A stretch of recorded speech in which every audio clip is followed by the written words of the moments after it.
कहानी कई साल पुरानी है।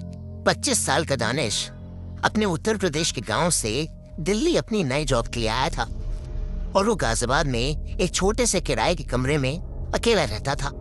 दानिश वैसे तो बहुत खुश मिजाज लड़का था, लेकिन वो आसानी से घबरा जाता था और इसी आत्मविश्वास की कमी होने की वजह से वो पिछले 2 साल से अनएम्प्लॉयड था। बहुत मुश्किलों के बाद अब उसे एक अच्छी नौकरी मिली थी। पहली सैलरी मिलते ही उसने सबसे पहले पुरानी दिल्ली में रहने वाले अपने करीबी मामा मामी और उनकी फैमिली के पास जाने का फैसला किया। मामा का घर काफी पुराना था, जहां आंगन में एक बड़ा सा नीम का पेड़ था। उसके पत्ते हमेशा सरसराते रहते थे। दानिश जब उनके घर पहुंचा और डोरबेल बजाई तो मामा ने दरवाजा खोला और उसे गले से लगा ली। सभी बहुत खुश थे। बातों बातों में दोपहर हो गई। गर्मी बहुत ज्यादा थी तो दानिश ने सोचा कि पहली सैलरी मिली तो क्यों ना सबके लिए वैसा ही सुकून देने वाला रूअफ़ज़ा शरबत लेकर आया जाए जैसे मामा उसे बचपन में पिलाते थे। मामा ने मना किया कि दूध तेज है, पर दानिश नहीं माना और वॉलेट जेब में डालकर निकल पड़ा। दानिश सीधा पुरानी दिल्ली की तंग गलियों वाले बाजार की तरफ गया। वो गलियों के शोर, लोगों की भीड़ और ट्रैफिक के बीच दुकानों को देख रहा था। तभी उसे गली के आखिर में बहुत ही पुरानी पर सुंदर दुकान दिखी। उस दुकान के अंदर कांच के बड़े बड़े जादुई लगने वाले मर्तबान जार्स रखे थे, जिसमें गहरे लाल रंग का एक बेहद खूबसूरत शरबत था। सूरज की किरणें जब उन कांच के मर्तबानों पर पड़ रही थीं, तो वो लाल शरबत धूप में किसी कीमती रुपये की तरह चमक रहा था। दुकान से ताजे गुलाबों और सदाबहार फूलों की इतनी प्यारी खुशबू आ रही थी कि दानिश का वहां से जाने का मन ही नहीं कर रहा था। दुकान के काउंटर पर एक अजीब सा आदमी बैठा था। उसके बाल और लंबी दाढ़ी बर्फ जैसे सफेद थे और चेहरे पर एक अजीब सी मुस्कान थी, एक डराव देने वाली मुस्कान। वो आदमी अपने आप ही बोल पड़ा, दानिश भैया शरबत पियेंगे? दानिश ने उसे अपना नाम नहीं बताया था। उस आदमी ने हंसते हुए कहा कि इस बाजार में आने वाले हर प्यासे का नाम उसे पहले से पता होता है। उसने कांच के एक साफ गिलास में वो खूबसूरत गहरे लाल रंग का शरबत निकाला और दानिश के सामने रख दिया। उसने बताया कि ये उसका स्पेशल शरबते रूह है। गुलाबों और फूलों की महक से दानिश का दिमाग तरोताजा हो गया। दानिश ने एक घूंट लिया और जैसे ही शरबत उसके गले से नीचे उतरा, उसे ऐसा लगा कि जैसे उसके शरीर की सारी थकान और घबराहट पल भर में छूमंतर हो गई है और उसमें जैसे एक नया कॉन्फिडेंस आ गया हो। दानिश ने एक्साइटेड होकर उस शरबत की 10 बड़ी बोतलें खरीद ली, लेकिन अचानक बोतलें देते वक्त उस आदमी ने दानिश का हाथ पकड़ लिया। उसका हाथ बर्फ से भी ज्यादा ठंडा था। उस दुकानदार ने अपनी आंखें दानिश की आंखों में गाड़ कर बिल्कुल धीमी सरसराती आवाज में कहा, ये शरबत तुम्हारे अंदर की सारी कमजोरी को हमेशा के लिए निगल जाएगा, लेकिन इसकी कीमत ये खुद मांगेगा और जब वक्त पूरा हो जाएगा तो मैं अपना हिसाब खुद कर लूंगा। दानिश को उसकी ये बात सुनकर हंसी आ गई। उसे लगा कि ये दुकानदार उम्र की वजह से थोड़ा पागल हो गया है। दानिश ने काउंटर पर पैसे रखे, सारी बोतलें उठाई और वापस मामा के घर पहुंच गया।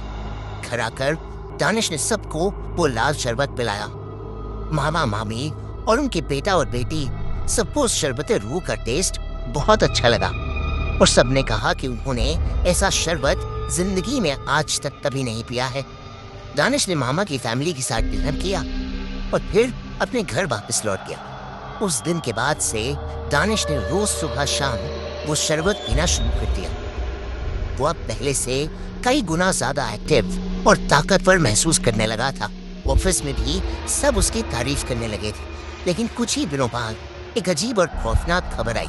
उसके मामा की सबसे छोटी बेटी, जो रात को आइसक्रीम खाने निकली थी, अचानक घर से लापता हो गई। ये सुनते ही दानिश तुरंत मामा के घर शिफ्ट हो गया ताकि वो इस मुश्किल वक्त में उनके साथ रह सके और उनका ध्यान रख सके। पर मामा के घर में कुछ अजीब था। एक रात करीब 3 बजे दानिश की नींद एक अजीब सी आवाज से खुली। उसके मामा के कमरे से डरावनी आवाजें आ रही थी, मानो कोई 2 आवाजों में गुर्रा रहा हो। उसने छिपकर देखा तो मामा धीरे धीरे अपने हाथ का मांस निकाल कर खा रहे थे। उनका चेहरा पीला पड़ चुका था, आंखें सफेद होकर ऊपर घूम चुकी थी और वो अजीब तरीके से कांप रहे थे। उनके मुंह से एक घिनौनी, डर पैदा करने वाली हंसी निकल रही थी, जो देखकर लग रहा था कि वो हंसी किसी इंसान की नहीं हो सकती। एकदम से दानिश के मामा अपना खून में लथपथ शरीर लिए आंगन की तरफ दौड़े और घर की ऊंची दीवार पर एकदम से चढ़े और एक भयानक झटके के साथ ऊपर से नीचे छलांग लगा दी। दानिश कुछ समझ पाता इससे पहले वो अंधेरे में अचानक गायब हो गए। जब वो रात में अपनी मामी और उनके बेटे को ये बताने गया तो वो लोग भी घर से गायब थे। दानिश को अचानक उस शरबत वाले दुकानदार की बात ध्यान आई कि रात के 3 बज रहे थे, लेकिन दानिश लोकल पुलिस स्टेशन भागा और उसने रोते हुए मिसिंग कंप्लेंट दर्ज कराई और उन्हें पूरी कहानी बताई। दानिश के पागलपन को देखकर इंस्पेक्टर और 2 कांस्टेबल को लेकर पुरानी दिल्ली की उस गली की तरफ पहुंचे जहां से दानिश ने शरबत लिया था। लेकिन जैसे ही वो लोग वहां पहुंचे, दानिश के पैरों तले जमीन खिसक गई। उस गली के कोने में कोई दुकान थी ही नहीं, बल्कि सिर्फ एक पुरानी काली जली हुई दीवार और खंडर था। पुलिस वालों के मुताबिक वहाँ सालों से कोई दुकान नहीं थी। पुलिस को लगा कि दानिश का दिमाग पूरी तरह खराब हो चुका है, इसलिए उन्होंने उसे जोर से डांटा और वहाँ से चले गए। पर दानिश पूरी रात उस खंडर वाली जगह पर अपने मामा और मामी को पुकारता रहा। वो वहाँ जमीन पर अपना सर पटक कर रो रहा था और अपने परिवार वालों की जान की भीख मांग रहा था। तभी आसपास की हवा बिल्कुल बर्फ जैसी ठंडी हो गई और खंडर के बीच में से काले धुएं के साथ वही सफेद बाल वाला आदमी निकल कर आया, जिसके बदन से सड़े हुए मांस की धुआं भी थी। इस बार उसका चेहरा जला हुआ था और बेहद भयानक लग रहा था, बिल्कुल वैसे ही जैसे किसी मुर्दे हुए इंसान का होता है। दानिश उसे देखकर कांपने लगा। उस आदमी ने बिना छुए हाथ के झटके से दानिश को पीछे दीवार पर पटक दिया। तभी दानिश को वहां एक गहरा अंधेरा कारखाना नजर आया और उस कारखाने में दानिश ने जो देखा उससे उसकी सांसें ही रुक गईं। उस अंधेरे में उसके मामा और मामी और उनके बच्चे मरे हुए पड़े थे। उनकी आंखें निकाल ली गई थीं और उनकी रगों से खून धीरे धीरे निकलकर एक बड़े से जार में जमा हो रहा था। और तब वो सफेद बाल वाला बूढ़ा आदमी बोला, ये शरबते रूह है जो इंसानी रूह से बनता है और इसे पीने वाले की सारी दिक्कतें दूर हो जाती हैं, लेकिन ये कीमत मांगता है, इंसान की रूह मांगता है। ये सुनते ही अचानक दानिश की आंखों के सामने सब धुंधला होने लगा और उसे चक्कर आने लगे। दानिश की जब आंख खुली तो वो एक बोतल में बंद था और उसके सामने वही सफेद बाल और दाढ़ी वाला आदमी था जो अब उसे बहुत बड़ा लग रहा था। उसके आसपास उसके मामा और मामी और उनके बच्चे सब बोतलों में बंद थे। उस आदमी ने दानिश और उसके परिवार वालों की रूह शरबते रूह के लिए हमेशा हमेशा कैद कर ली थी। अगले दिन जब सुबह हुई तो उस गली के कोने में भीड़ इकट्ठा थी। वहां 5 लाशें पड़ी थी। सबका खून बिल्कुल सूख चुका था। वह किसी भी बॉडी की आंखें नहीं थी। वो लाशें किसी और की नहीं, दानिश और उसके परिवार वालों की थी। इस इंसिडेंट के बाद जब पुलिस ने छानबीन की तो उन्हें पता चला कि करीब 100 साल पहले उस गली में एक हकीम की दुकान थी जो लोगों के खून से एक गुलाब का शरबत बनाता था और उसे पीते ही इंसान की सारी दिक्कतें कुछ टाइम के लिए खत्म हो जाती थी। लेकिन फिर वो इंसान कुछ टाइम बाद अपने आप ही मर जाता था।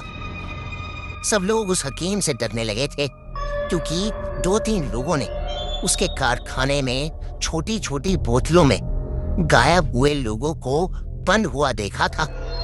एक दिन गुस्से में आकर उस इलाके के लोगों ने उसे उसकी दुकान समेत जलाकर मार डाला।